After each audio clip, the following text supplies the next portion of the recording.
Hey guys, what's going on? My name is Dr. Colin Zhu, and thank you so much for being here with us. This is the Thrive Bites podcast, and welcome to season 5. Here we talk about 3 things: plant-powered living, enhancing emotional resilience, and creating a thriving mindset. And I interview the most passionate guests here, ranging from physicians to coaches to dietitians to entrepreneurs. And my hope is to give you really informative and high-valued conversations. So please follow us here on YouTube, Spotify, Apple, and wherever you hear your podcasts. Come on in, and I can't wait to see you inside. Hey guys, what's going on? Welcome to episode 3. I had a chance to catch up with Dr. Sherri Greene, who is our featured guest for the next episode, and she's a very, very wonderful person. She basically recounts her story of how she used to do podiatric surgery and how she's made a lot of different detours in order to add so many different types of complementary therapies to her repertoire. And we go more in depth than that. We talk about, what does mystery illnesses, arise? What does it mean to begin with? How has different types of patients and their laundry list of symptoms have exponentiated and evolved over time. So she breaks that down. She breaks down her own, struggles with health as well. And, we, look at different facets of medicine, and not one modality or combination fits, the best for everyone. So she takes this very complex approach, but she, really enjoys it, and she just wants the best for her patients. So I encourage you to take a listen, and let's get straight to the episode. Okay, guys. Well, welcome to another episode of Thrive Bites. I'm your host, Dr. Colin Zhu, and thank you so much for being here with us. You could have been anywhere in the world, and you've chosen to spend just a few moments with us today, and I greatly appreciate it. I really do. So we have a wonderful episode for you today. Today, I am going to introduce our next guest. Her name is Dr. Sherri Greene. And a little bit about her. She combines science, holistic medicine, and empathy gained from her own personal journey to heal chronic pain, to help people shift into optimal health. And she's classically trained as a podiatric physician and surgeon. And she's experienced miracles that occur when people use a more holistic approach. And by that, we mean mind, body, and spirit to heal, rather than just treating a said named disease or condition. And she's known for helping patients in a scientific and holistic way to end chronic pain, boost immunity, and help them live a better life. And she's done this by more than 30 years, integrating scientific and clinical experience. And she's studied and trained in complementary medicine, and functional nutrition, energy medicine, homeopathy, herbal medicine, as well as Western medicine modalities. And, she has an amazing sense of self, and she helps and, continues this path of helping others in doing so. So without further ado, please welcome Dr. Sherri. Hello. Hey there, Dr. Colin. How are you doing today? I'm doing very well. Thank you for asking. I love what you're all about, and I can't wait to dive deeper into your story and how you show up and serve others. Where are you calling from, by the way? I'm calling from Manhattan, from New York City. All right, what borough? Straight up Manhattan, right? Up Upper West Side in the moment. Yeah. One of my favorite places is going to the Natural History Museum, grabbing some lunch, and then going to Central Park. That is one of my favorite things to do in the springtime, because I know better than venturing out there in the summer. Yeah, absolutely. Central Park is like the savior for all us New Yorkers. It's great. Oh yeah, for sure.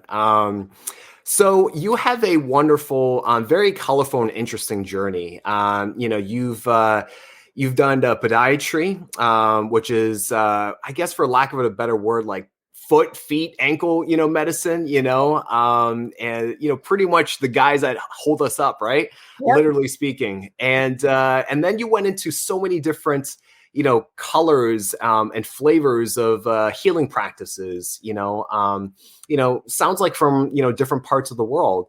And so my first question, I love learning about how people have traversed their own journey from point A to point B. So what was the inspiration for you to transition from, allopathic medicine, working as a physician, a surgeon, to what you now call yourself as a restorative, physician? What was that transition like? And if you can define restorative, what is a restorative physician? Please do. Absolutely. Absolutely. Yeah. Great question. I think for me, it was really a journey and a process. And honestly, when I got out of my residency, and I loved doing surgery, and it's a whole different world being in medical school and then being in a residency or in this container, and then you're going out in the real world and working with patients in private practice. And that's what I did when I came to New York City. And what I started to see was I just got really curious, because everything that I learned in school and my residency, and started to apply that to patients, and taking different conditions that people would come in, different itises. And some people would get better relatively quickly, and other people, it would really take much more time. And I was always looking for, well, what's hanging up this healing process right now? What's underneath this? And I really got into a lot of mind-body medicine at that time, about, stress and emotional components, and how things slowed down somebody's healing. And then early on, I got into nutrition and started to apply nutrition into my practice, because I understood what you put in the body is what makes up the body. So it was this beginning curiosity of mine to really understand the art of healing. And it just made me kind of start exploring a lot of alternative stuff, a lot of really outside of the box type things. And I just couldn't get enough, whether it would be learning about essential oils, learning about energy medicine, and hands-on healing, learning reflexology, learning all of these different things. I was just fascinated by what healing really was outside of surgery and drugs and shots and pills, and really, like, how do you really work holistically in the whole body? So if somebody comes into me, they're not just a foot. At the time, they weren't just a foot and ankle, they were connected to the rest of the body. So I would ask lots of questions and really want to go a little bit deeper with people in their story. And so over the years, I started transitioning out of more of like the surgical. That was always a last resort for me when we did surgery. And then I became just a more holistic in my approach. And then it really started to expand into, I started getting lots of different chronic autoimmune cases and chronic pain cases. And over the years, it just really expanded into, and with my training and what I got involved in, that I just kind of changed it, thinking, what am I doing? This is trying to restore somebody's health. They're restoring mind, body, spirit. So I just kind of pivoted a little bit in my practice, or a lot over the years, but it was like not something that happened overnight. It just be a lot of training, a lot of courses, a lot of understanding, a lot of trial and error, trying things, always using myself as a guinea pig. And whatever I learned, I'd bring back into my practice. And it kind of evolved from there. Yeah, for sure. I really enjoyed that, especially, the eternal learning, a part of our mission and values as a physician is really is that lifelong learning component, to never stop learning. And not just in terms of keeping up with scores and examinations and board certifications, but, that's what medicine is. That's what healing is. It's an evolution, just as, we're continuously growing. I think it can be applicable for, medicine and the healing arts. There's just so much to learn, and it makes it very, very fascinating, depending on, what who you are in that realm. So that's awesome. I'm really glad that, you found the pain points with patients. And what's interesting is because, a lot of other physicians, and, well-intentioned, they may not have the additional inquiry or I guess desire to amass so much, right? Because it's a lot of money, cost and energy and years and time.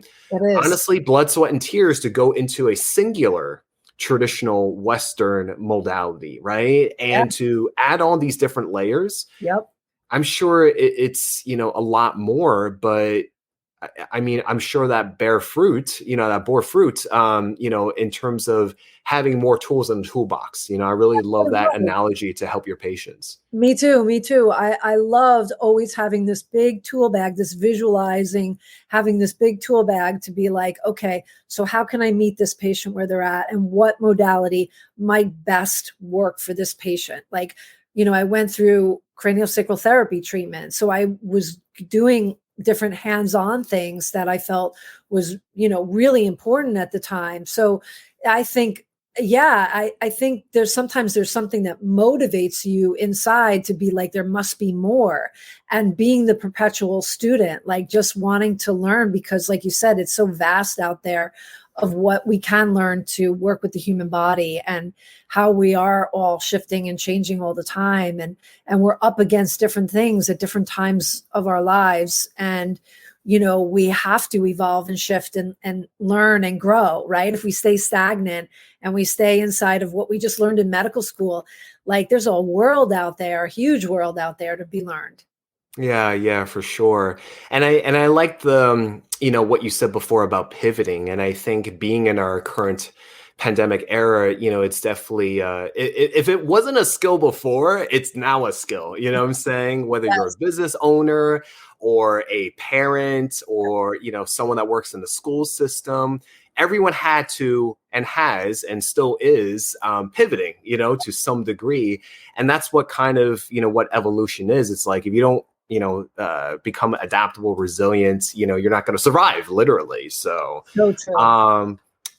My next question to you would be, was there any, in addition to your patients' pain points, were there any personal / family / friend, I guess, health struggles that added to that continued, burning desire to just, learn more modalities under your belt? Oh, 100%. My own healing journey was a major part of this. So I was diagnosed. I always had a lot of stomach aches and a lot of stomach pain and digestive issues growing up. I was diagnosed with irritable bowel syndrome early on. And I also was diagnosed with a pretty severe case of endometriosis.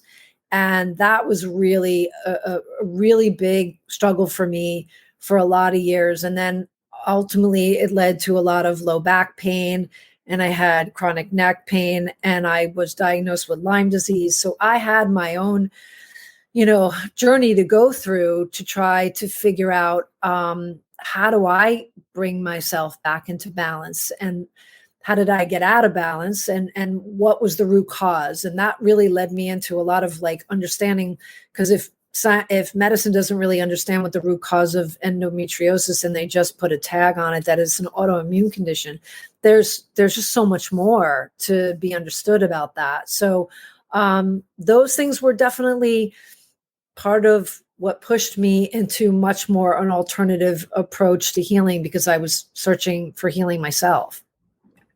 Yeah, for sure.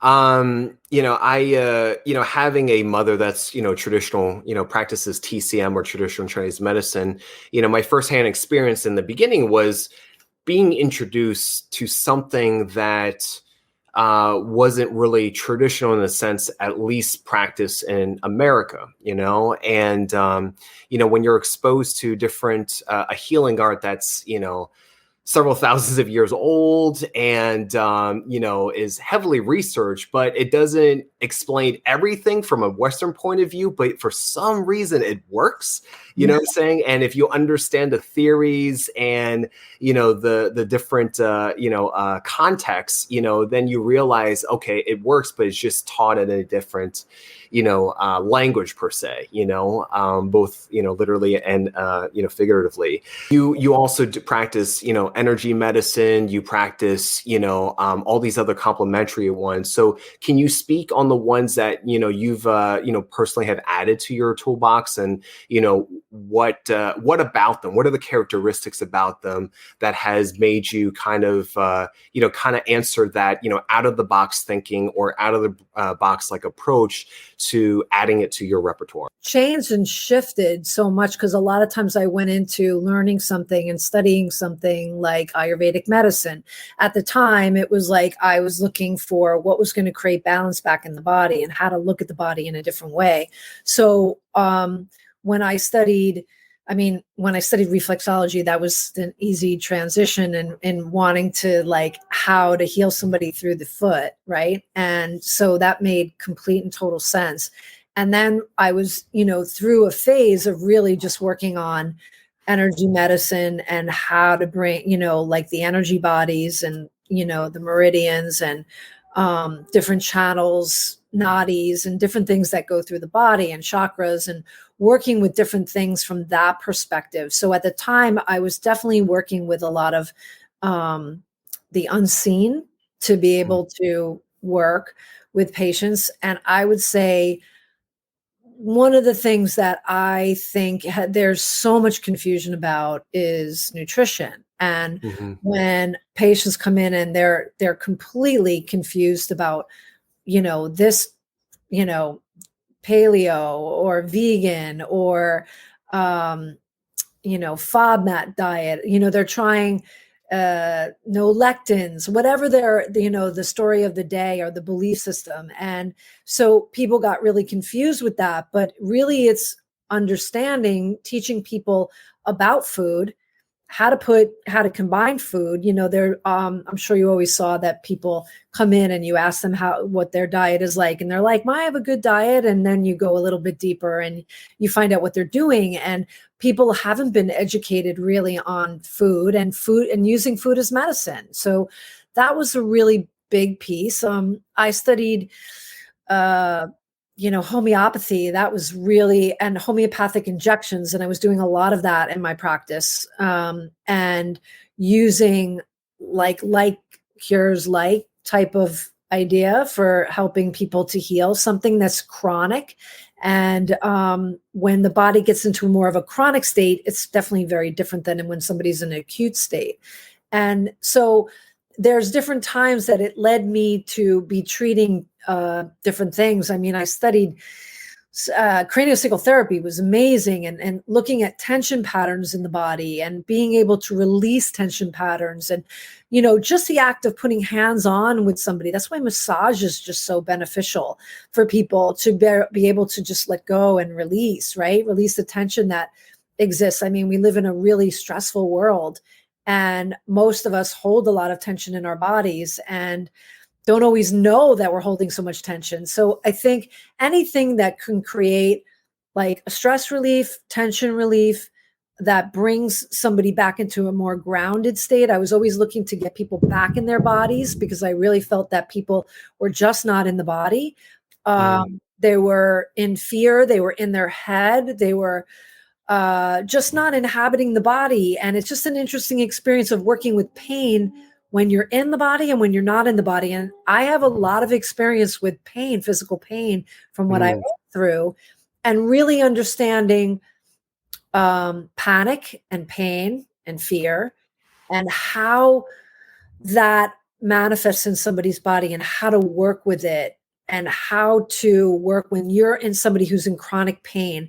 How do you help that person mentally and emotionally do what they need to do and get through it, and not have as much fear that they're always going to be this way? Because you can really get stuck in that mindset of like, this is it. I'm going to be like this forever. And so Yeah, I mean, I got really attracted to trying to understand my own body and how that was working and how to manage life being in the kind of pain that I was in, uh, Yeah. and helping other people to, so it gives me such a great perspective when somebody comes to me in so much pain. It's like, I get it. Like I really, Yeah. Yeah, yeah. I was so having been trained in family medicine, and when I started my professional career, one of my first early working sites was traveling to New Orleans in Louisiana, and I worked at a VA system. And honestly, when you talk about pain, chronic pain, persistent pain, I can't think of better example of a population of demographics that truly, not just physically, but like mentally, emotionally. And it's a vicious cycle, because there's a lot of substance abuse. There's a lot of just general abuse. It's just one yeah, gigantic circle that funnels itself. And you have some people that are able to break patterns. You have some people that are able to address some things, but by and large, a lot of people don't have answers or solutions. They end up giving up. A lot of people commit suicide and things like that. very true. Can you give us an example? I know we were talking offline, and you were telling me about like how people can come in with just when people fill out a intake questionnaire, it's not just one or two reasons or one or two symptoms, but it's like a laundry list from like 10 to 20, right? Yep. So what is I'm sure that sounds like a day-to-day thing, right? So what is the process of, how do you like, navigate through something like that, through your lens of modalities? Yeah, it's interesting. When you do an extensive intake with somebody and you ask all kinds of questions and you really dig deep into their history, especially their childhood history of antibiotics and surgeries and past losses, and just asking all these types of questions that really should be asked. You get to look at this laundry list when people start to tell you what they're struggling with. And many struggle with either anxiety or depression or both. A lot of people have sleep issues. A lot of people have digestive issues. Um, and people have skin issues like crazy. And a lot of people have chronic fatigue. And so when you're looking at this long list and you're asking questions and then you're meeting with somebody and you're asking really what's primary, like what are they struggling with the most? Because when you ask somebody what are their symptoms, they're going to tell you every single thing. My hair is falling out, which happens a lot with women with a lot of adrenal stuff. And there's you have to figure out where to start with somebody. Where do you start? And you have to look at what they're doing with their diet now. Where are they in their protocols now? Like what type of supplements are they taking? What is their lifestyle like? What are, who do they live with? What type of stressors are they dealing with right now? And really understanding like what is somebody capable of actually changing, because if you try to change too many things too fast, it's just this big overwhelm. So it's like kind of getting what's primary right now. What are you struggling with the most? And then a lot of times when you address some of those things, the other things will naturally, because the body's going to prioritize anyway what it's going to go for first. It's not always the first thing you want to heal. It didn't happen for me that way either, but it's a success, and getting somebody to see that it is a success and their body is healing, and it's not healing just because the symptom they want most to go away hasn't gone away yet. So I think it's really just looking at prioritizing, listening to them, where they're at, what's causing them the most angst, and then deciding on how to where to go from there. So majority of my practice is online right now. If there's not a lot of hands-on modalities that are being done, it's a lot of conversation, it's a lot of coaching, it's a lot of dietary, it's a lot of supplements, it's a lot of recommendation of something in their area. I work with people who are outside of the US, like that are in Italy or France, and like finding out what type of modalities that they can do there and how they can get the help that they need physically in person there. So I become like this gateway also for people to find, they come to me with their labs and all the things that they're doing with a practitioner. And a lot of people are afraid of talking to their doctor because, the doctor visit is so short and they get overwhelmed and they're intimidated. So kind of empowering the patient is my job, to go back and let them know that they have to trust themselves and what they're feeling, and they have to be able to stand strong in what they feel. And they may not agree, and they should be able to speak about it. But if they're trying to find a good, healthy dynamic between the doctor and the patient, and how to learn to create that with doctor-patient relationship, I think is really, really important. For sure, and I totally agree with that. Hey guys, it's Colin Zhu, and have you ever wondered how to get started on the pathway for a healthier lifestyle? You're wondering, man, I've been hearing all about veganism and vegetarianism and becoming more whole food plant-based, and you're just asking yourself, what is that, and how do I get started? Well, you're in luck. I just partnered with Listenable, and they are a audio lesson platform. You can get it on the App Store, and they're 5-minute audio lessons where you can just take on the go anywhere that you travel, whether you're commuting, you're grocery shopping, and you are cleaning up your house. They're 5-minute audio lessons, and I partner with Listenable to create how to get started on a whole food plant-based lifestyle. And I teach anywhere from how to navigate a supermarket, how to stock your fridge, your pantry, your freezer, how to go about your kitchen and what kind of utensils and supplies you need to get. And we talk about the different food groups, and overall, we just want to get started. It's an hour lesson, and it's a great tool to put into your toolkit on how to get started on a whole food plant-based lifestyle. So, and if you go now to listenable.io, you can enter the code ColinZoo, and you can get 30% off a year on these audio courses, not just for mine, but also for anyone else's that are in the industry. And it ranges from health to psychology. Again, it's 5-minute courses, and they're great. And if you want to get healthier for this year, I highly encourage that. I always advocate the people that I speak to, my patients or clients, to not just get healthier for themselves, but also for their family, for their significant other, for their children. So I encourage you to take a listen, and thank you so much for listening, and back to the episode.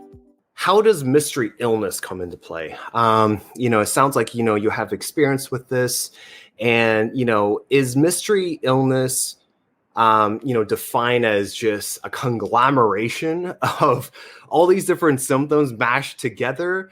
Or is it, something that you're just scratching your head? Because, when I see patients, and, when I encounter something that I've never heard of, or it just seemingly sounds like this, but it doesn't sound like that, it just kind of fits in the in-between. Like, what does that mean, in your terms? And, do you use the same process to be able to kind of, hey, at the end of the day, it doesn't matter how you label it. It's really about going to the root cause of it and figuring out which type of modalities or collection of modalities to be able to, help the patient. Yeah. People come in with more like tags, like name tags for different diseases these days, like I've never seen.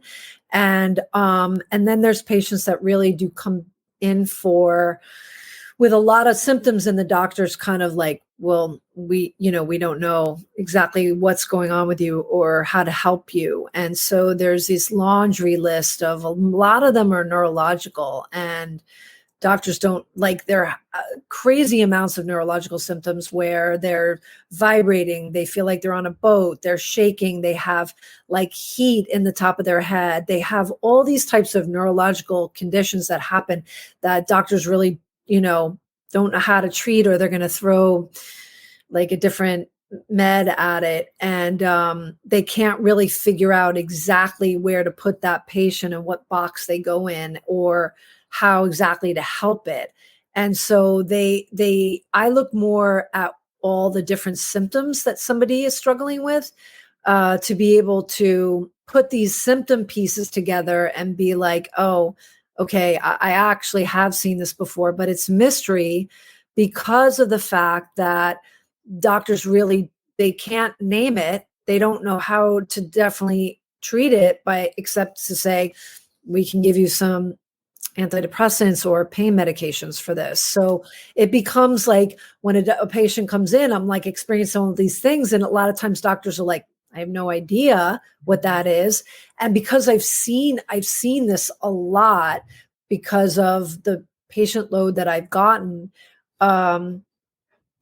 it's more familiar to me. So it's like, okay, even if I don't know exactly, like you said, it's falling in between the cracks, so it doesn't fit in exactly, but I can feel like a lot of these things are underneath it is toxicity, and there's viruses. There's low-grade viruses that people walk around with, and there's more and more of that right now. Yeah. And there's a lot of chronic side effects from all those viruses and what type of havoc they're causing in the body on top of a body that's very toxic.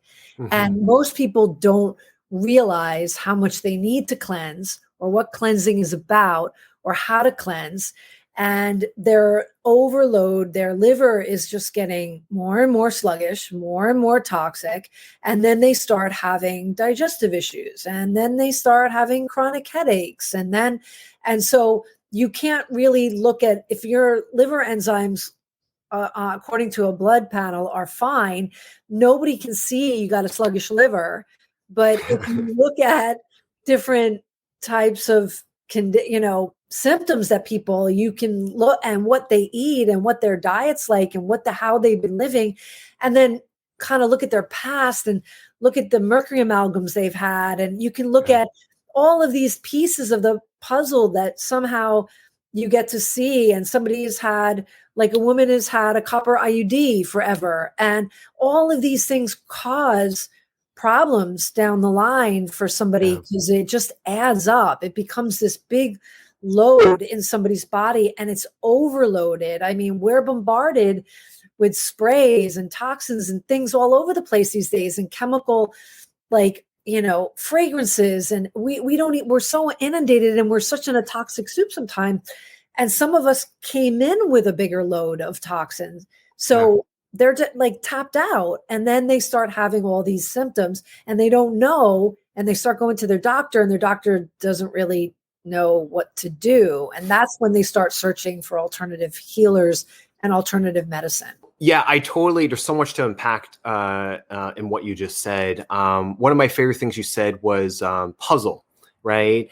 And connecting the dots. I think one of the advantages of learning a different modality or, adding on a complementary alternative type of therapy to your repertoire is, using different lenses, right? Using different lenses, thinking in a different way, thinking in a different approach. Right. And, it's about connecting the pieces. I find that a lot of my work is connecting the dots, which I'm sure, you do all day long as well. And even if you can't find an answer at that moment, you can think of it in a different way. And, sooner or later, you can arrive to something.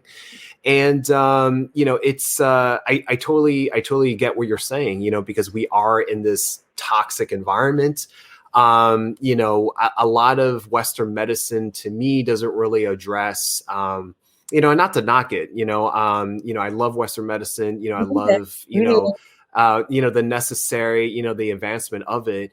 But there's a lot of things, it doesn't really address for in terms of the toxicity levels that we encounter on a day-to-day, like we're not good with mold, right? We're not good with dealing with, heavy, metal toxicity and poisoning.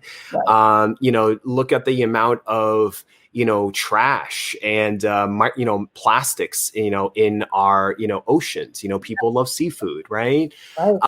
Look at, and where are we going with as we upgrade with EMF, electromagnetic fields? How does that affect our health in the long term? There's just so much. Yeah. Just because you don't have the answer, that doesn't mean, to me, I say it like, just because you don't have the answer or the research or the evidence or the quote unquote proof, that something is affected or not affected, that doesn't mean it isn't, what I'm saying? So For sure. you kind of have to, I don't like to make assumptions, but you kind of have to presume that it does unless proven otherwise, right? So yeah, no, absolutely. And I agree with you. I think traditional conventional medicine, it has its place. There's some great diagnostic tools. There's great surgeons out there.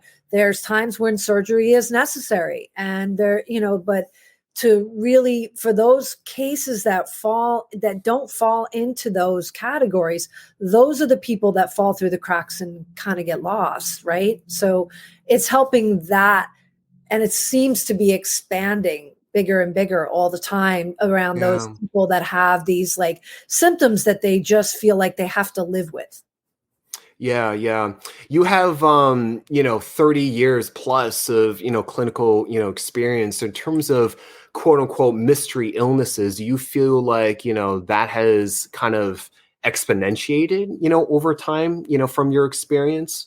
In my experience, 100%. I've never seen like as many really sick people as I've been seeing, and seeing them at younger and younger ages. Like I see a lot of 20-year-olds with like so many problems. Like it's unbelievable, where they have to leave school and they're bedridden. And I mean, it's really, I've just been exposed, and it's just exponentially increased. I think over the past at least 10 years, I've seen such a huge jump in that. Yeah, definitely. So I wanted to kind of come towards the end of our interview today, and one of the questions I'd love to ask is, our modern day healthcare system. Where instead of as for those that are lay people not in a healthcare profession, we depending on who you are, we rant about the healthcare system all day long. Yeah. And we always say, what's broken and stuff like that. What are some of the ways to kind of flip this and kind of look at it differently? What are some of the ways that if you had a chance to be able to improve it, like what would you have done differently? Because like we said in the beginning of the conversation, it takes a lot of time to be able to train, a Western trained physician or surgeon, right? And then you tack on so many more years, months to years of all these other, therapies. It's a long time, right? So if we had a chance to kind of not necessarily shortcut it, but like if there was a way that, I gave you a magic wand, and, if you could just like, wave it, like, what would you do differently? How would you present it, I guess? What would I do differently in my own training, or what would I want to do differently in general for everybody's training? I would say, what would you do differently for the system in terms of what it's offering and or what it's not offering in terms of, patients just, like we said, falling through the cracks, not really being heard or not really being understood? I honestly, because one of the things that I'm getting into is being able to train other practitioners to be able to be better practitioners. And I think it should start in medical school, because when you learn in medical school, like you learn all the science and everything in the books and all the, disease names and the drug names and how to do surgery and all those things. But as far as, the first thing has to happen is they have to teach nutrition in medical school. And obviously it's a very, very, I think I had one class. I don't even remember exactly what it was, but I remember it was like a joke. And it really was. It was a joke. And so I think that having like a good sense of teaching medical students how to eat, how to take care of themselves. They're under an enormous amount of stress. So how to take care of themselves and really, really fully learning about nutrition. That's number one. But I would also say that there'd be some course on how to, working with patients, and I'm sure you understand this, there's this mental emotional connection that has to happen with the patient in a way that I think that not that, there's obviously boundaries, but if you can find a way to connect with a patient differently than that doctor patient where I got the white coat on and, the patient doesn't know anything. It's really about listening to the patient more, letting them have time, which is a big issue in today's medicine, is doctors don't have enough time to listen to patients, but also to learn how to use more of their intuition in being able to listen. Because when you truly listen to a patient, they're telling you the answer, like they're telling you what's wrong. And I think instead of like wanting to just put them into a diagnosis box really easily and what's going to happen next, I think a doctor learning, compassion and empathy and connecting with the patient and being able to kind of use their other senses when they're working with a patient.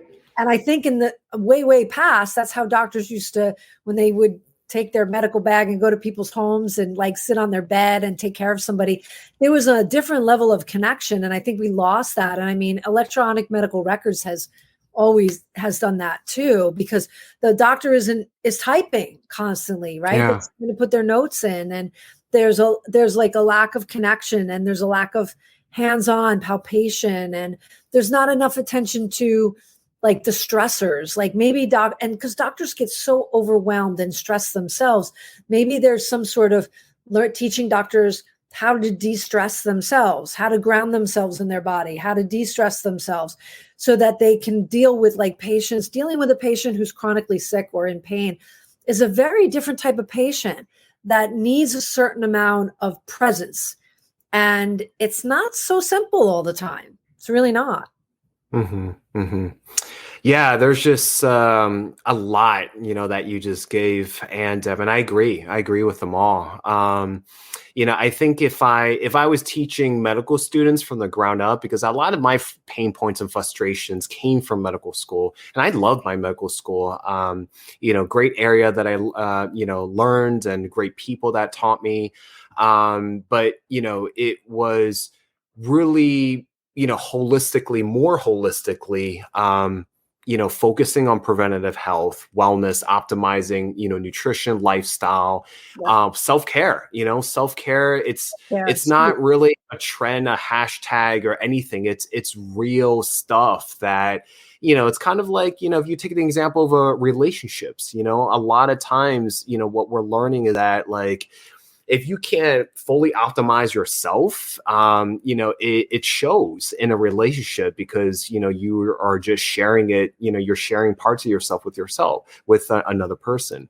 And in a way, it's kind of like the doctor and patient relationship is similar, That's why, when I got into lifestyle medicine, what I loved about it was it almost in a way kind of teaches you accountability for yourself, and, learning about, practicing what you preach, walking the talk. And I really loved it. And I already did that anyway. So it just became a natural,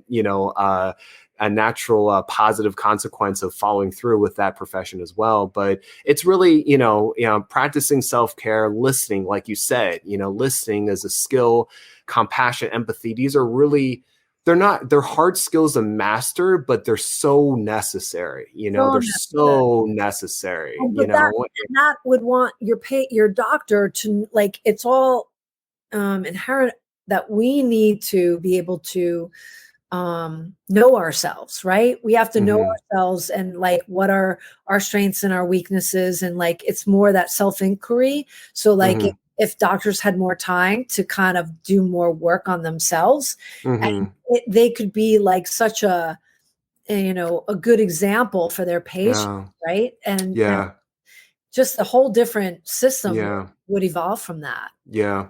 I like, I'm a huge, traveler, prior to COVID, still am once, we get back to a new normal. But, what I understood, like what the Europeans do, what the Aussies do, what the New Zealanders do, what they do is they take a gap year, between college before going into either further studies or like work. They Right. take a gap year and they travel around the world.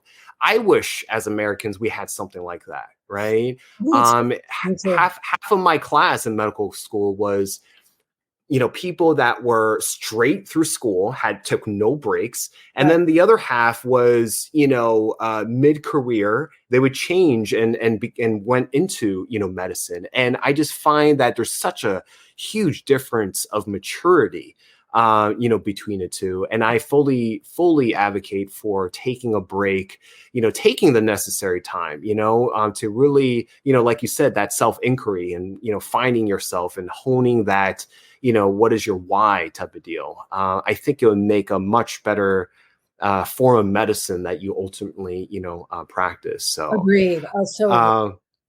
yeah. Dr. Sherri, this has been great. I love our conversation. We're going to come to a close. My last question I'd love to ask is, if give us 3 tips that you have utilized in your own, life that has helped make you thrive. And I think now is, more than ever, given our circumstances, to not just survive, but to thrive. And I think that, people who come from a passionate state, a burning desire to, really want to do good for themselves, for the world, for the profession. They have this something, right? And everyone is different. So what is that for you, and how have you incorporated that in your life? No, it's really a great question, because I learned early on, if I wasn't taking care of myself, then, and like they say, putting the oxygen mask on yourself first, you're just not going to be as great of service to somebody, to your patients, or just anybody else, your partner. So for me, it's about having consistency with my practices. So my consistency is definitely making sure I have time for exercise, that I have some time for like meditation, prayer, mostly some meditation in the morning.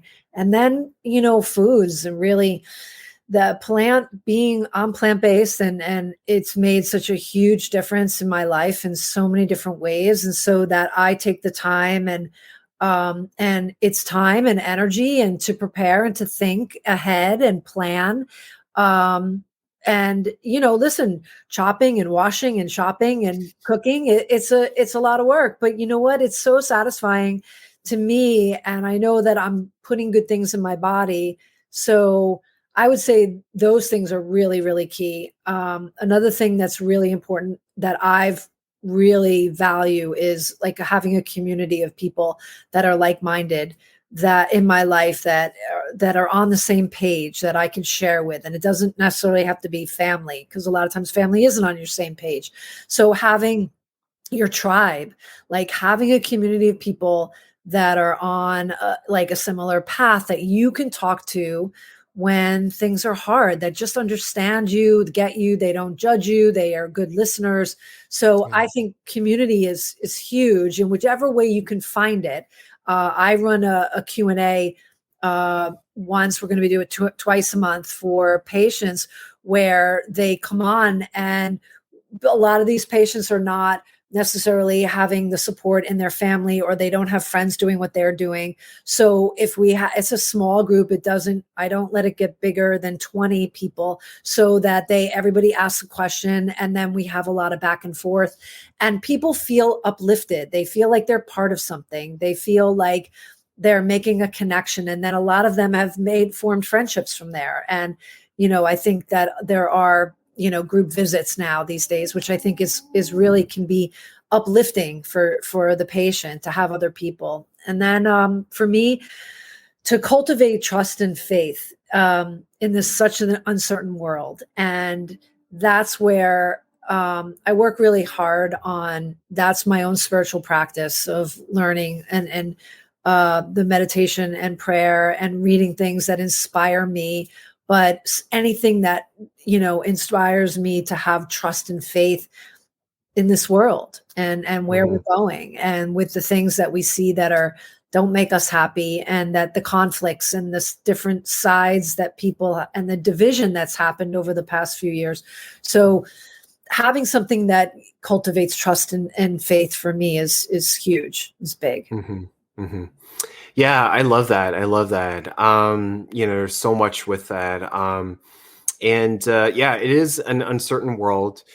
I think what I give for people, and I also, tell it to myself as well, is that, just do your best, just do your best with all your heart, having, good intentions, and just not worrying about, anything else that comes later or afterwards, as long as you're doing your best. I like to practice from a no regrets, approach. So if I know that, I've had the best intentions, I did all that I can. Yeah. It's what else can you ask yourself? And I agree with you. We have to cultivate more gentleness and kindness and compassion for each other. I think that's where the community and the like-mindedness comes in. And maybe not berate people when they have a difference of opinion, because, they have a different, way of looking at the world. And that's okay too. You know what I'm saying? So, there's a lot to it. So I feel like we can go on and on, Dr. Sherri, but we definitely have to come to a close.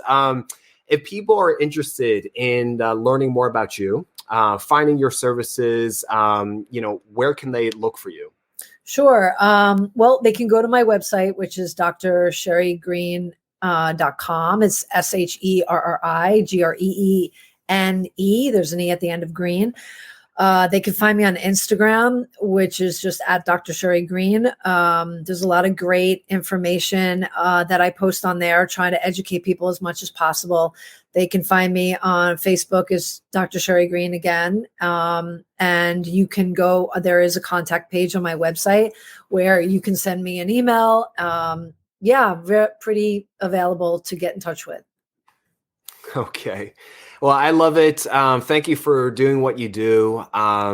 Please definitely be safe and keep learning. I think what I took from this is, there's just so many different views and so many ways of looking at things, but just never stop learning. And I think that whether you're a healthcare professional or, someone that is just an avid learner, curious, or maybe just, any curiosity, I think, is a nice, spark to kind of, be the first step.